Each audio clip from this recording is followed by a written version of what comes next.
ಚಿಕ್ಕಬಳ್ಳಾಪುರ ಜಿಲ್ಲೆಯ ಶಿಡ್ಲಘಟ್ಟ ನಗರದಲ್ಲಿ ನಡೆದ ಕಲ್ಟ್ ಮೂವಿ ಪ್ರಮೋಷನ್ ಕಾರ್ಯಕ್ರಮದಲ್ಲಿ ನಟ ಜೈದ್ ಖಾನ್ ನೋಡೋದಕ್ಕೆ ಹೋಗಿ ಅಭಿಮಾನಿಯೋರ್ವ ಕಾಲನ್ನ ಮುರಿದುಕೊಂಡಿದ್ದಾನೆ. ನಗರದ ನೆಹರು ಕ್ರೀಡಾಂಗಣದಲ್ಲಿ ನಡೆದ ಕಾರ್ಯಕ್ರಮದಲ್ಲಿ ನಟ ಜೈದ್ ಖಾನ್, ನಟಿ ರಚಿತಾ ರಾಮ್, ಮಲೈಕಾ, ರಂಗಾಯಣ ರಘು ಸೇರಿದಂತೆ ಹಲವು ಕಲಾವಿದರು, ಗಣ್ಯರು ಭಾಗಿಯಾಗಿದ್ದು, cult cinema hero Zaid Khan ತೆರೆದ ವಾಹನದಲ್ಲಿ ಮೆರವಣಿಗೆ ಮೂಲಕ ವೇದಿಕೆಗೆ ಆಗಮಿಸ್ತಾ ಇದ್ದಂತಹ ವೇಳೆಯಲ್ಲಿ ಈ ಒಂದು ಅವಘಡ ಸಂಭವಿಸಿದೆ. ಶಫೀವುಲ್ಲಾ ಕಾಲು ಮುರಿದುಕೊಂಡಿರುವಂತಹ ವ್ಯಕ್ತಿ, ಕಾಲು ಮುರಿದುಕೊಂಡ ಶಫೀವುಲ್ಲಾನನ್ನ ಆಂಬ್ಯುಲೆನ್ಸ್ ಮೂಲಕ ಆಸ್ಪತ್ರೆಗೆ ರವಾನಿಸಿ ಚಿಕಿತ್ಸೆಯನ್ನ ನೀಡಲಾಗ್ತಾ ಇದೆ.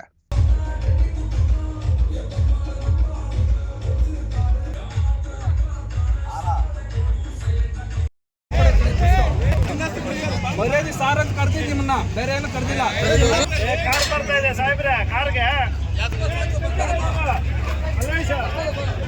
ಆಗತ್ ಮೂವ್ ಆಗತ್ ನೋಡಿಪ್ಪ, ನೋಡಿ ಇವ್ರೆ ಮೂವ್ ಆಗತ್ ನೋಡಿ. ಆಂಬುಲೆನ್ಸ್ ಯಾರು ತೆಗಿಯೋ, ಅವ್ರವ್ರು ಯಾರು ಬೇಡ ಬೇಡನಾ. ನ್ಯೂಸ್ ಅಲರ್ಟ್ ನಿಮ್ಮಿಂದ ನಿಮಗಾಗಿ.